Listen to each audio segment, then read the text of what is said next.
She's April. And she's Molly. And we are the Book Besties. A secret guest. A super secret guest. I'm your fucking family now. Take it in one way or another, bitch! Hunting for dick. It's just exhausting and a long road and unnecessary. I can't do metaphors when I'm high. It's like, sometimes. It depends on the day and how they overlap. You know that we started this conversation before we started the episode, so people have no idea what you're talking about. It wasn't for them, it's for me and you. I have ADHD, and I have to finish my thought. Do you want Tom to cut that out? Or I don't know, just leave it. Leave it. Leave the ADHD. It's fine, Tom. I don't care if you don't care. Hi, besties! Do you like my shirt? I designed it for the local book club. It's awesome. They have all these like frilly and cute ones and roses and whatnot, but I'm not frilly and roses.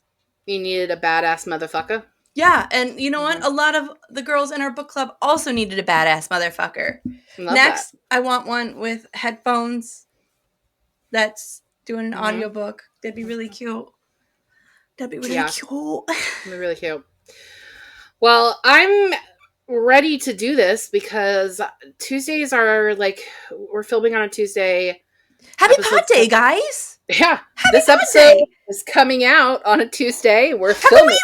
You guys should be listening right now to How to Sell a Haunted House. Well, they would have listened to that last week because... But you know what I mean? Like, while we're doing this, they're doing They should be listening to Cock-a-Weebly. Right, because we're in the present, and we're talking about future them. Wibbly, wobbly, timey, wimey, guys. Future them should be listening to this episode, because this episode comes out in the future. Cock-a-Weebly is now their past. But it's our present. Listen, I am concerned as to how tonight's gonna go, because Tuesdays are my long days. Like, not my long days, but they're like my hardest day at work. I come home from work and I go to Cub Scouts on Monday, and so I don't actually come home until like 9:30 on Mondays. Right. And then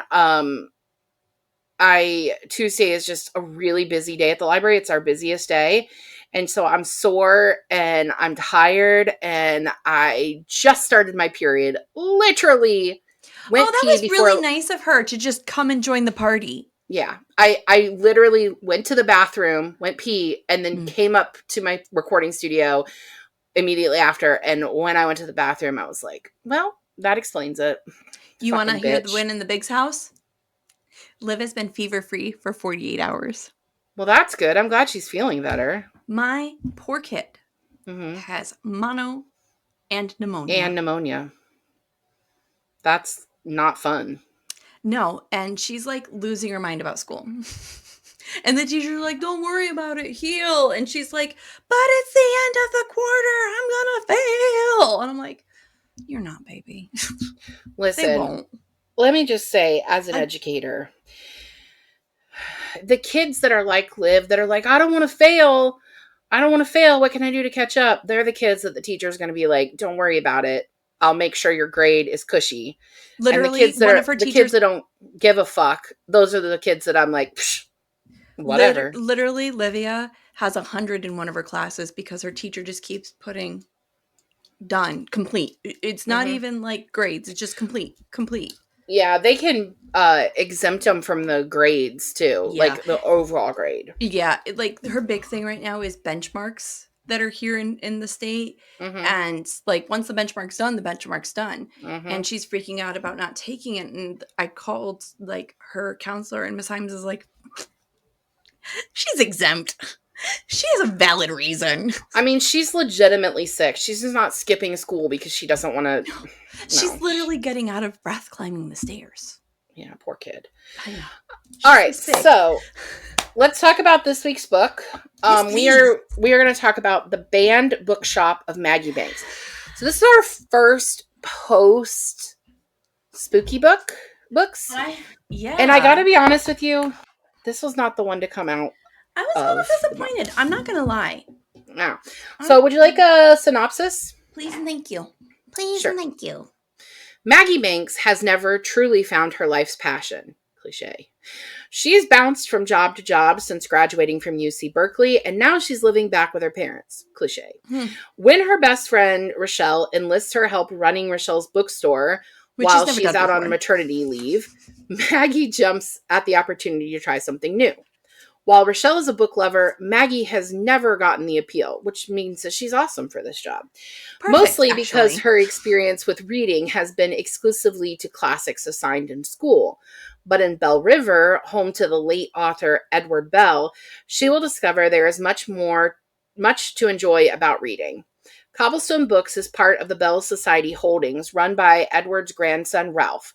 Ralph requires that all of Bell Society businesses only paint Edward Bell in a positive light, only sell books from his time period and foods mentioned in his books, and above all else, be useful. After dwindling sales, Maggie devises an idea to host parties for book lovers where a guest author writes a genred interpretation of a classic novel. While the parties are a huge success, Maggie is having more and more difficulty hiding the evidence in falsified sales reports, lying to her best friend, and keeping secrets from the man she's dating, Malcolm, who also happens to be Ralph's snitch. Will Maggie be able to keep the bookshop afloat and convince Ralph that there is more to reading than just the books written by white men of a certain era? You're blurry. Do me a thing. Better? I don't know. Who knows this fucking platform?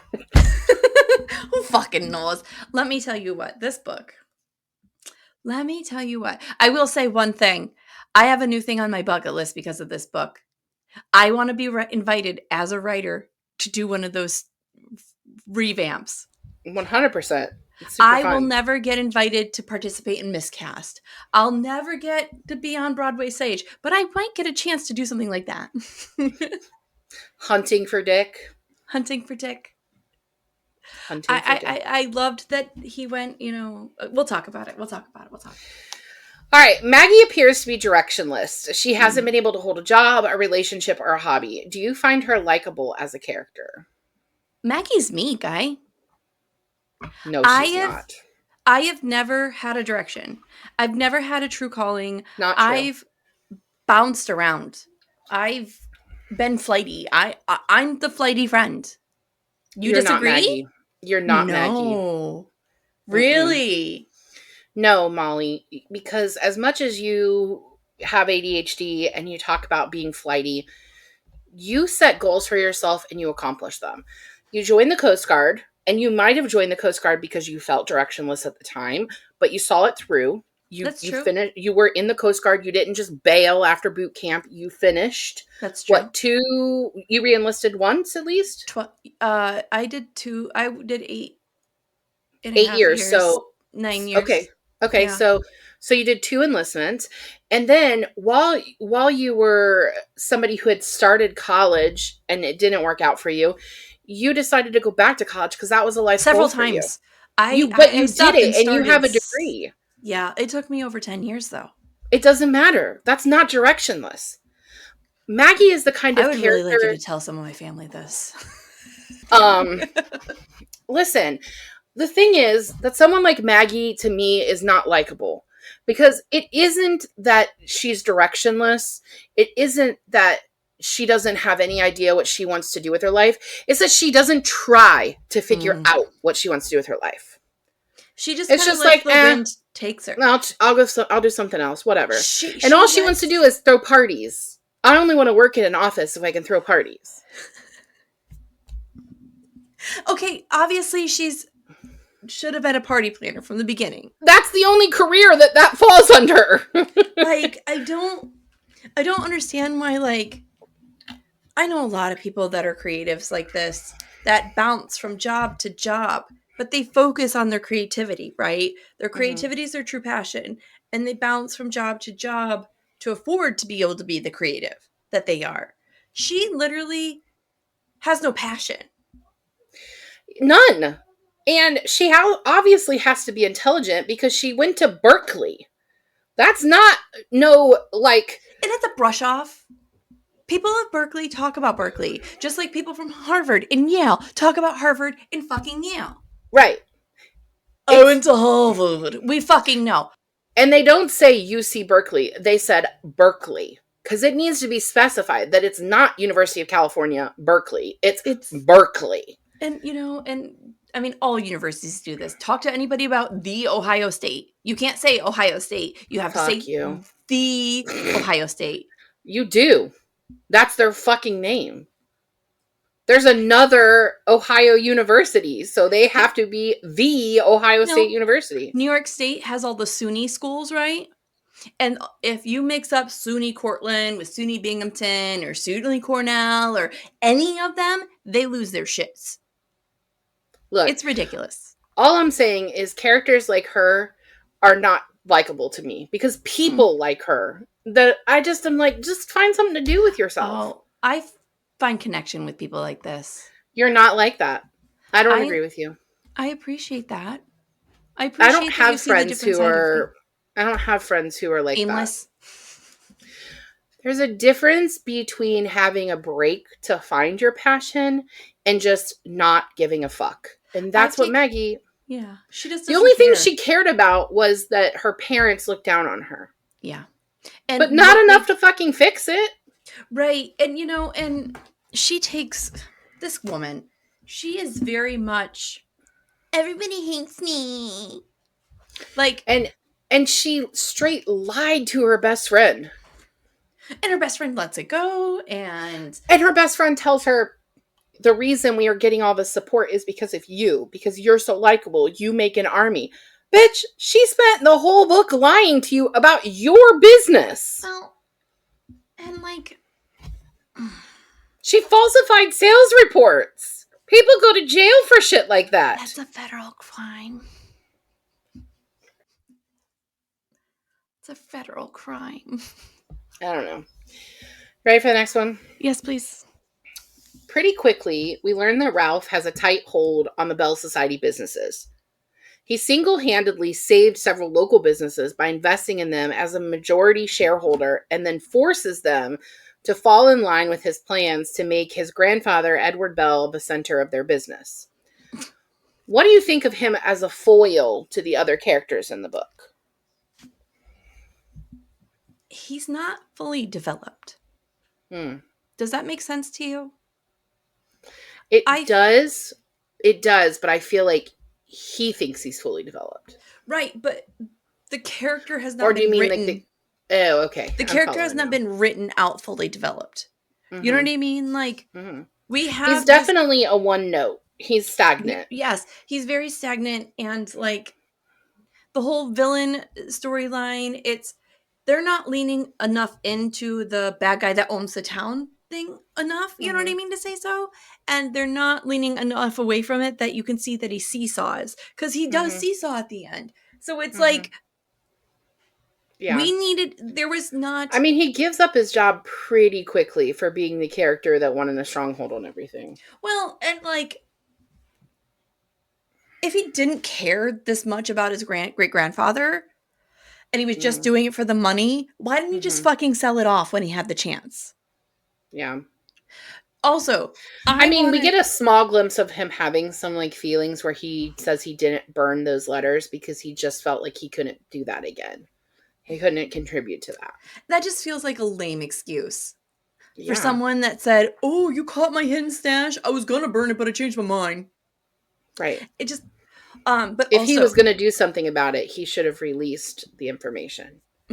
I Googled Edward Bell to see if there was like a person by this name, author. The only Edward Bell that is famous is Edward Robert Bell. Do you know who this is? He is a murderer and a rapist. Cool. Old guy. Not who this Bell was. Probably should have picked a different name. I knew he wasn't a real author. I still have to Google. I don't have a freaking card catalog in my brain like you, babe. Well, I mean, literally, because they install it when you get your it comes with your degree, diploma. Right? Yeah, I thought so.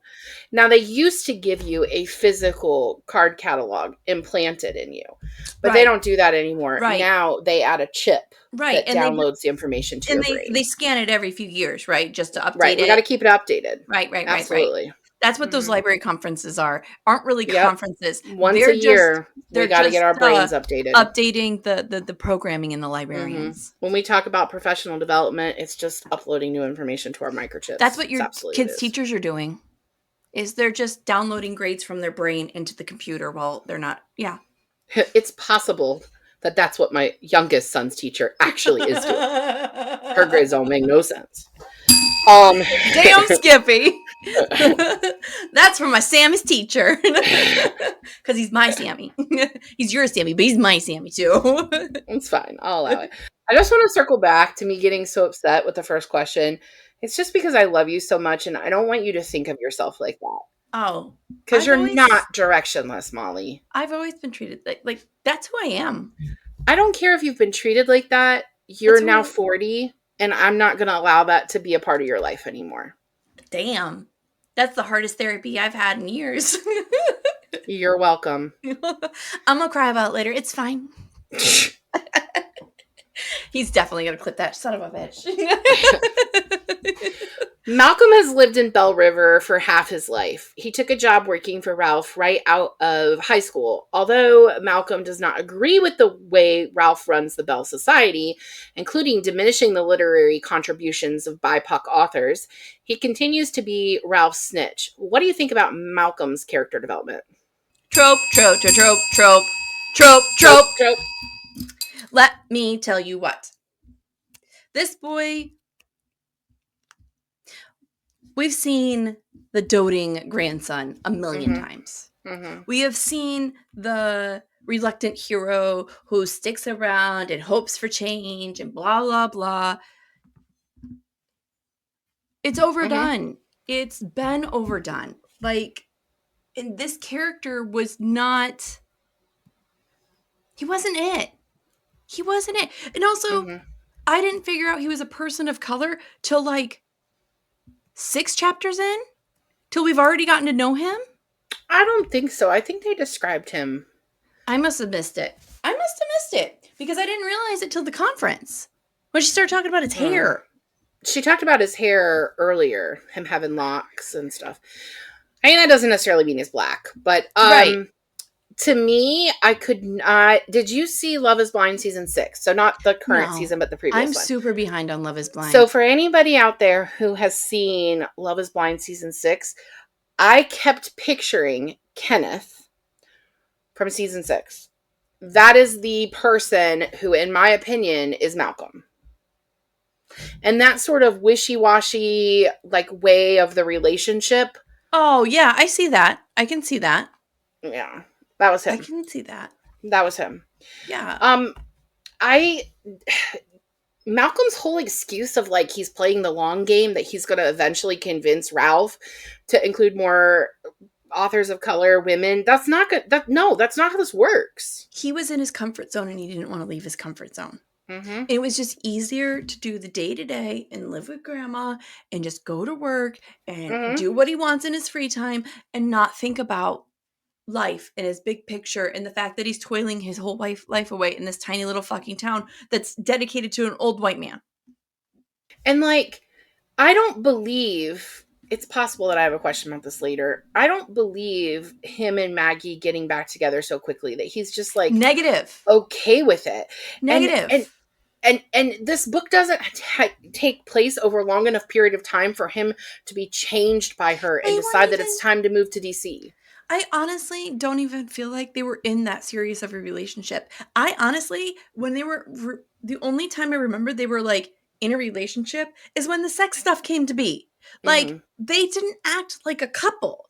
They acted like people that have slept together once or twice. Well, they never called each other boyfriend, girlfriend. There's no texting. Situationship. There was none of that. There's no texting or phone calls. They were colleagues. They were colleagues that were doing a hangout, challenge each other thing, and then they slept together.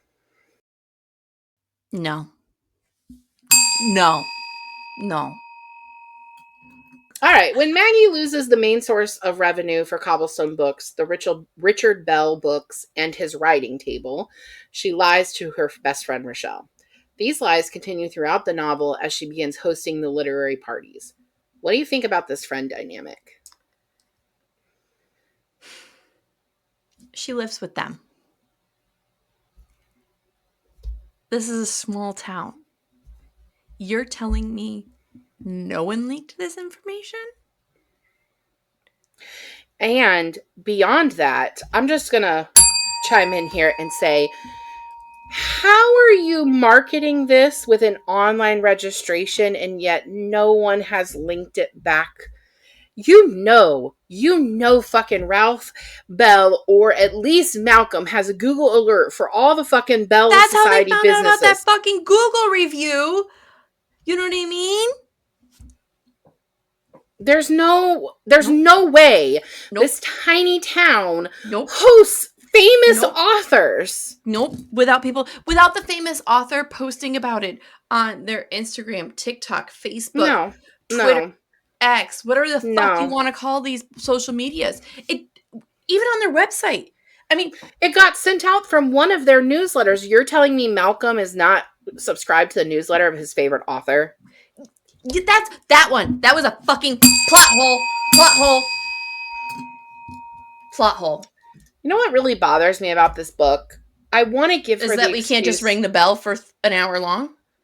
I don't think anyone will listen to us next week if we spent this week just ringing a bell for an hour. That's a valid response. What really bothers me about this book is that we can't even use the excuse that this is a new author and she just needs to get her feet wet a little bit more. Right. This is her second book. Sophomore slump? She has 3 books. I don't know. The other ones aren't well reviewed either. It's just... We see this all the time. We see it in historical fiction. We see it in romance. Authors get rushed by publishing whatever for their deals. And the quality isn't what you expect it to be because the publisher just wants content. But the thing is, Molly, that there are a lot of times that we read books that are very trope heavy. Very much so. And anytime we read a romance, especially when we're going to do our winter romances in December, we're going to do romance in February. When we do romances that can be very trope heavy and very cliched and predictable plot lines, I always say, it doesn't bother me because that's what I came for. I wanted them to give me that. This is not a romance novel. This is, for lack of a better term, women's fiction, but I hate that term. It's fucking fiction. I fucking hate that term. Why? Because it's written by a woman. Listen, I just want to tell you something real quick. As a side note. Because having a uterus is a sign that you're a lesser author? Well, speaking of that, the Dewey Decimal System has a lot of issues. Yeah. It is a little racist. Not a little. It's racist. It's sexist. Indeed. And there wasn't space for all of these things when he created it. He couldn't have predicted all these things, but also because, he's a man. Dewey couldn't see the future? Well, why would he ever think women would be scientists? But that brings me to my point. That brings me to my point. In the Dewey Decimal System, if you have male scientists, history of male scientists, they will be found in the 500 section in the science. Okay. Do you know where you'll find the women scientists? I'm scared to ask. In the 300s, in social issues. If we're having a book about African American scientists, they will also be in the 300s under social issues. They will not be housed with the white male scientists. Congratulations, white men. Okay. They even won it, my profession, which is dominated by white women. Okay, so have the confidence of a mediocre white man. You want to hear something? Okay, I got to go off track for a second since that's we're already okay. Off track. This book is not that good, so you might as well. So I hit a Coast Guard anomaly today. Okay, we have new neighbors. He's former officer. She's currently an active officer. We have zero connection. That's not possible. We have zero connection. That's not how is that possible? He went through my Facebook friends and I went through his Facebook friends. We have zero connection. Wait, do I have a connection? We'll have to talk about it after. So No, I have he a didn't know. connection, He didn't know. He didn't know. He didn't know us either. No, because they spent most of it up north. D1, Maine. Oh, East Coast North. Yeah, East Coast North. You want to hear something, the complete opposite story of what you're just telling me? Yes, we please. just had a Coast Guard family transfer in, and they're he's an OS, right? And I'm like, oh, the OS world is so small. I was like, my husband was an OS. So it turns out that he was stationed on the Great Lakes when Tom was at District 9, and he used to call in reports to Tom. That's so funny. But they'd never met in person. So we were at the ER in Annapolis for Livy, and they have a kids ER and a regular ER. And we were waiting for one of the techs to take us back to the kids ER, and this guy walks up and he goes, "You guys waiting for x-rays?" And I look at him and he looks at me, and we both kind of know each other, and he goes, "Do I know you?" And I go, "I don't know, do I know you?" And he goes, "Military?" And I go, "Former Coast Guard. I was stationed in Baltimore in St. Indigos." And he goes, "St. Indigos?" And I go, "Yeah." And he goes, "What year?" And I go to say, "Oh, 5." And he goes, "Molly?"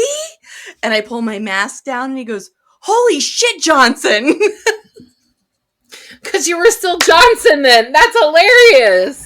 His name is Tommy, and I haven't seen. He was a reservist non-rate when I met him. That's so funny. He's an X-ray tech. Right. He's a doctor in X-ray tech now. I was so proud of him. I hugged him, and Liv's like, "You okay?" That's awesome. Nobody cares about our Coast Guard stories. Let's move on. Anyways, moving on. If anybody even cares about this book, I would be surprised. Fast forward, guys. It's fine. All right, Maggie and Malcolm become friends along the journey. It's clear they will become romantic because, of course, they will. It's written in the stars. The story is closed door, and it didn't bother me because it matched the tone of the novel. But what did bother me was how Maggie continued to deceive Malcolm, including hiding his favorite author's the party. That pissed me off. So, how do you feel about their relationship? If anyone ever hit Deborah Harkness, Karen Slaughter, Olivia Dade, there is a list. If you don't be gatekeeping Olivia Dade. Do not be gatekeeping our favorite authors. Don't do it. Don't gatekeep authors. Do it. You know who you are. Anyways, not the point. They do? Who is gatekeeping authors? Not us. They know who they are. But what was that fucking question? Oh my god. I got so hyper-focused on the fact that we were gatekeeping authors. Andy Weir, don't keep Andy Weir from me. Molly, how'd you feel about their relationship? Oh. It didn't feel like a relationship. It felt like two fuck buddies. It was like, as the youths say, a situationship. No. You don't like that? No, we're done. We're done with that because they're grown-ups. They're fucking grown-ups. And she even says at one point, if I had a secret that you couldn't tell, I don't know what his fucking name was. Fred? Ralph? Fred was the baby in the... Anyways, not important. This is just ADHD, guys. Pure and simple. We should not... You know how, elderly people have sundowners when the sun goes down? The ADHD gets worse as soon as the dark hits. We should not record after the sun's gone down.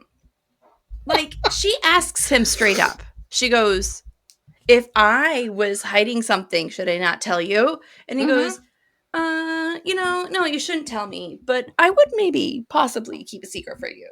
And then she didn't tell him shit. If she would have been like, "Hey, come to XO's, apartment. There's going to be a thing later." He would have shit kittens and just sat there and looked at the Perbell or whatever the cat picture was. Which I want a cat picture with a mustache. Catterbell. Yeah. Cat Wad Bell. Yeah. Something like that. But yeah, I don't know. What do you think? Did I already answer?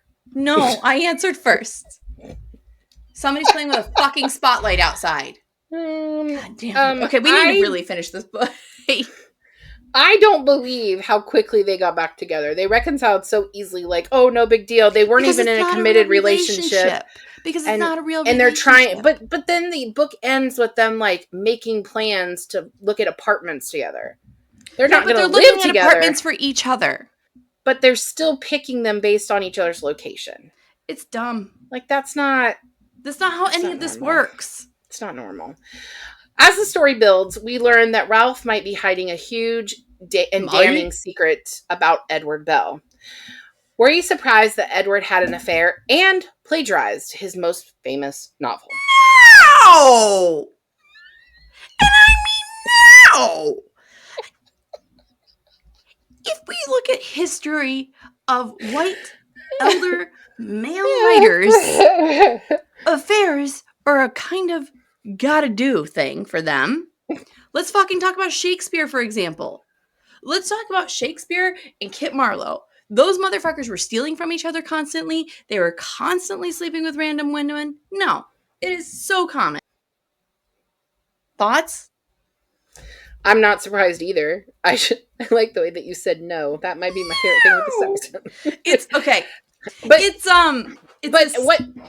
it's a vocal stim from like a movie I heard once upon a time. It's like a no, and I mean no, and now I do it all the time. Great, thank you for the explanation. You're welcome. I wasn't surprised either. I also wasn't surprised that he essentially blackmailed her. Like, I wouldn't want anything to get out. Blah blah blah. Like, no, I wasn't surprised. It was just too. I mean, the second that we get a character who randomly shows up, that do you know if he had an affair? The second that happened, I was like, oh yeah, this dude be banging other people. I knew it. Mm-hmm. All right, but the plagiarizing, I mean, that was a little. It reminded me of. Have you seen the movie Big Eyes? It's about an actual painter. Yes, about the fake paintings. Yeah, I was like fake paintings. Yeah, I was like, do you mean Big Fish? That isn't right. That's not about books. Big Fish is good too. It is. Big Eyes, that one where her husband was selling her paintings as if they were his. That's what it reminded me of. All right, when Maggie reveals the evidence that Edward was not the author he is thought to be to her friend Vernon, who lives above the bookshop, he advises her to let it go. Of course, she doesn't. And when she reveals the secret, she jeopardizes the entire community, who need the Bell tourists to keep their business running. How do you feel about this climax? Like, nobody who knew about her secret was like direct. Nobody. He was just like, Vernon's like, don't do that. An old man. He's like, don't do that. Okay, why? Don't do it. I mean, she knew it would jeopardize the town. But she doesn't think. That is very apparent from everything Maggie does in this book, that she does not think. But you know what bothered me more than anything? She didn't read? Well, that did. I mean, come on. Like, you cannot have your main character run a bookstore. Yeah. No, you don't do that. And her best friend's a librarian. You would beat me with the Webster's Dictionary first edition if I told you I wasn't a reader. I'd probably beat you with something else, but yes. I probably would take, like, Twilight and beat you over the head. You will love this! As my brain is being concaved in. Take it in one way or another, bitch! That did not sound appropriate. Next question! Take it all, bitch! No, I'm trying to find something that I want to tell you, because I frequently read reviews on Goodreads after I have finished. Right. Because I like to write my own review and then go, what do other people think? And one of the things that really bothered me was that I don't think at all it would be an issue if an author was controversial. I think people would still have an interest in it, which is why there was an article that was written about it. In Glamour. Yes, they would definitely still come. I thought it was The Guardian. Oh, no, I thought it was glamour, but whatever. It doesn't matter. It doesn't matter. Glamour doesn't sound right. Glamour was what you were talking about last week, and I feel like you said that because of something else, but I don't. That sounds like it's not smart enough to write the controversial author thing. I don't know, man. I don't know. Anyway, so this reviewer, Fuck it. Brenna Cheryl, I want to quote her because, or I want to cite her because she hit the nail on the coffin. She put the nail in the coffin, burying this book into the ground. I got you. Moving on. Read. I can't do metaphors when I'm high. Obviously. All right, so she hit the nail on the coffin, and Jesus Christ, April.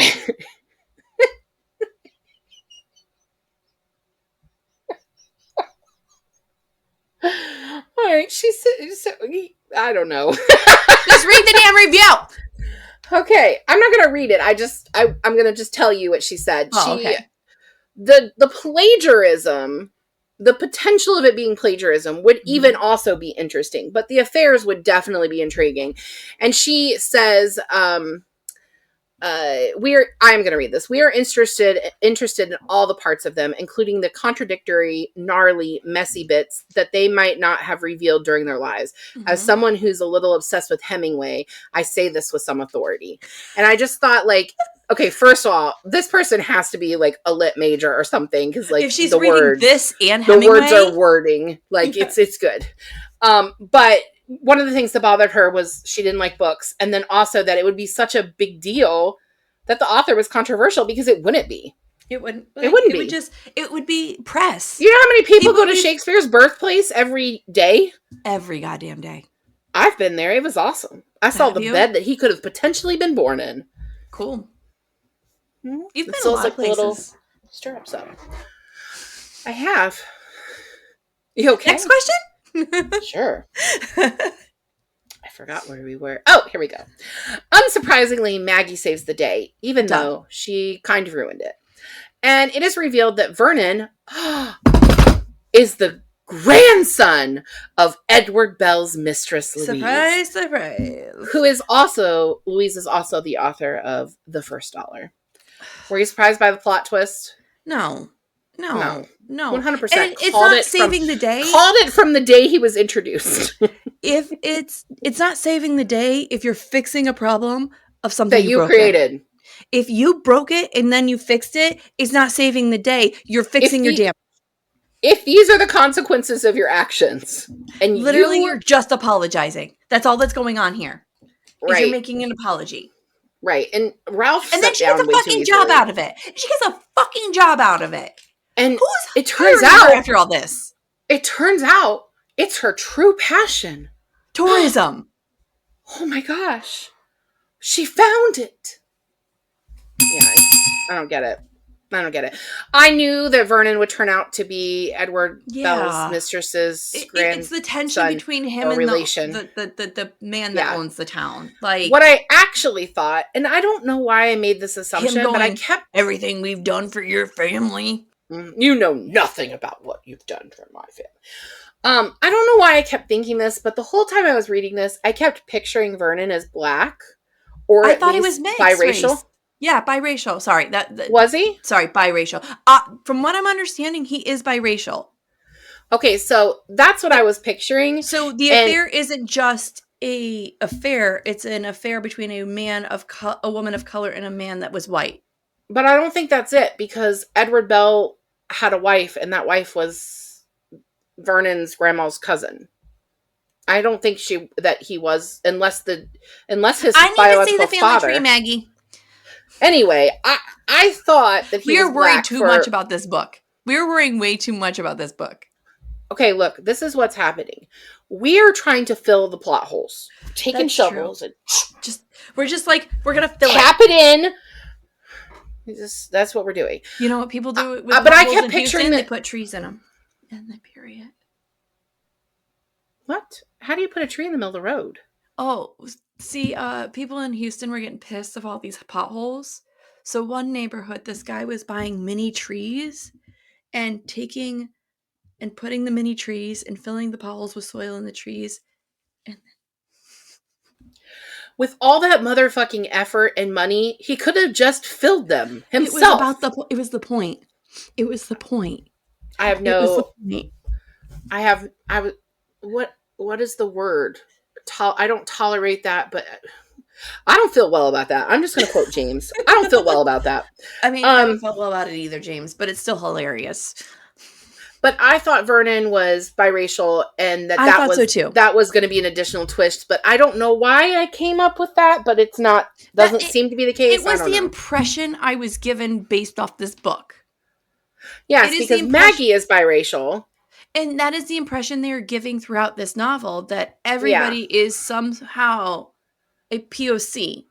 It's either they're BIPOC or they're a woman who's maybe like fluid or somehow queer.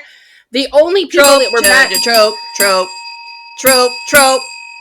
All the bad people were white men and uppity white women. It's just... Come on. I don't know.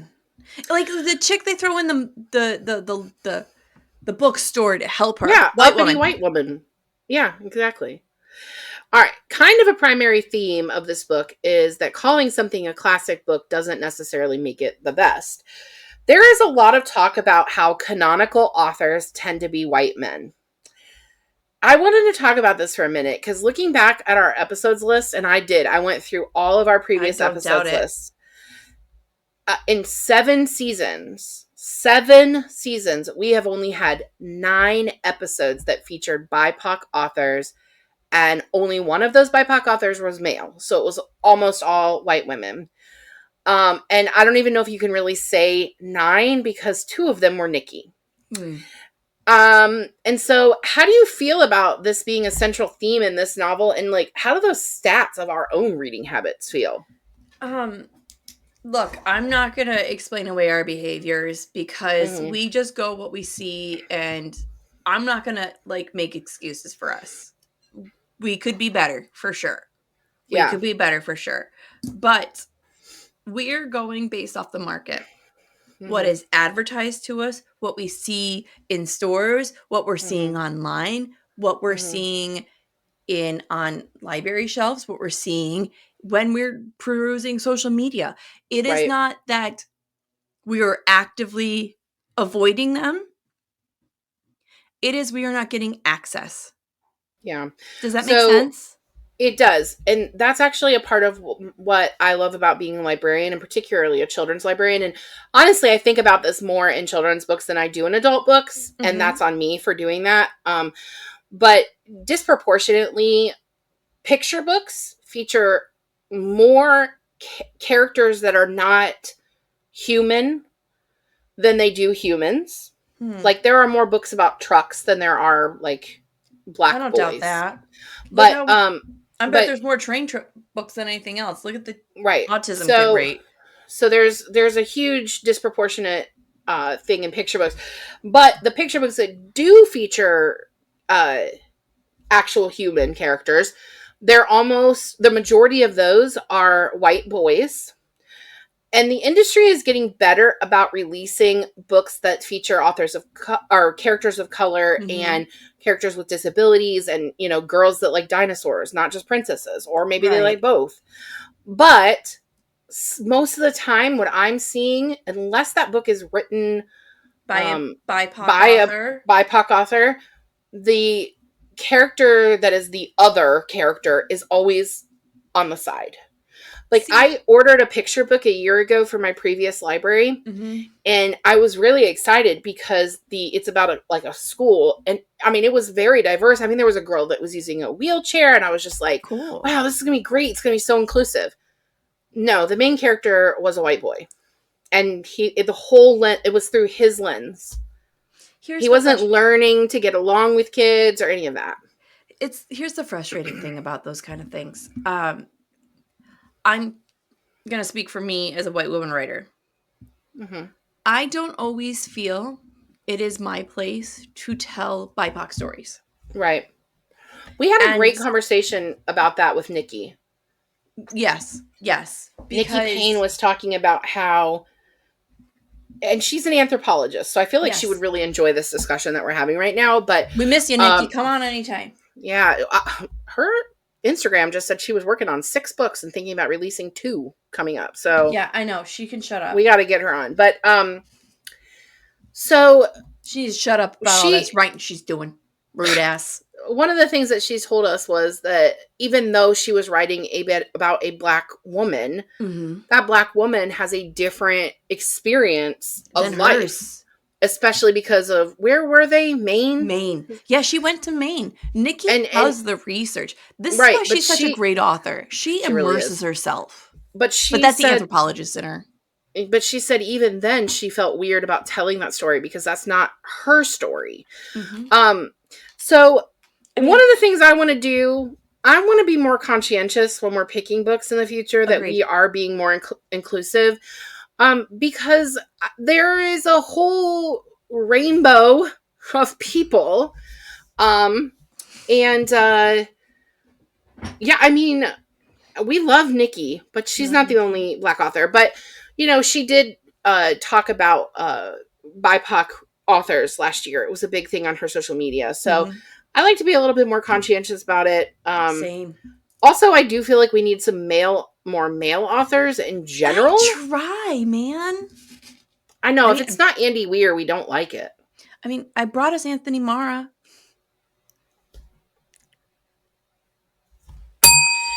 All right. The final thing I want to talk about is what actually made me want to read this book. And like our overall feelings on this novel. So this book was in the bookshop. It was in the bookstore. The banned Bookshop of Maggie Banks. Okay. It's cute. I was looking around. I was just looking at the shelves and trying to find books based on cover. Yeah. That is a cute book. It is cute. And I love the title, The Banned Bookshop of Maggie Banks. I love promoting reading banned books. Every Banned Books Week, every year, you know this because you're my personal friend on the Facey book. What? No. I know. So you know that every Banned Books Week I release statistics and I talk a lot about banned books and I'm really passionate about it.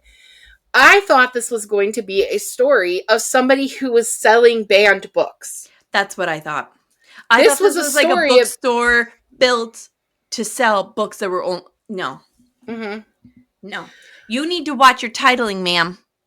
The controversy of the book she was selling was that she couldn't sell anything modern. And so she was selling them out of a paper box. And I get it. It's a metaphor for book banning. It's not banned books. They're not banned books, though. These are books that... I get the metaphor. It's just exhausting and a long road and unnecessary. I don't like it. And also, it wasn't her bookshop. I don't like it. I don't feel well about it. I don't like it. I don't feel well. That's our catchphrase this season. I don't feel well about this. And it's not her bookshop. It's not her bookshop. She doesn't even like books. And yet she's running a bookshop. Like, why her best friend thought that was a good idea is beyond me. So like, over this I love you. But if I need someone to cover the library, no, you could cover the library. I can't think of an example. I'm great with people. I can't think of an example of something that, like, I would not put you in the role of. You know, Hillary sent me something the other day, and it's this meme, and it goes, we all need the friend that's going to give us great sound advice, but we also need the friend that's going to give us margaritas till we're blasted drunk. And she goes, how are you both of them? It's true. And I go, I don't know, man. I'm good at multitasking. But this is not multitasking. This is just poor writing. And I don't like saying that. I don't. It's not well written at all. Okay, look, did the book entertain me? Yes. Did I find a few... I mean, it kept me reading. Like, it wasn't just that I needed to finish it. I finished it a few days earlier than I thought I would. Yeah. I really want to be invited to a retelling. I really want to be invited as an author. I was actually thinking that'd be a great library program. Wouldn't it? I'll be your first author, I promise. My first author that I will be hosting in my library is Emma Berry. Huh? Emma Berry. Nice. She would be excellent at that too. I'm going to tell you more about that off pod because I don't want people to know where I live. But Emma would be excellent at that. She would. Sorry. I think that Nikki would be really good at ignore that too, the because stank face. that's what Nikki does. Nikki does these genre bending. Yeah. I don't have anything else. Frankly, I don't want to talk about this book anymore. Are we good? Either. You want to talk about next week? Yeah, so next week we are going to be talking about this book, The Medicine Woman of Galveston by Amanda Skinandore. Look how cool that is. She sent that on. And Amanda Skinandore will be on the episode. Right? She will be on our pod. And we're back to normal schedule, so I'm hosting, gang. Yeah. I don't even know if they notice when we mess up our schedule. But yeah, we're going to be chatting with her and talking about her book.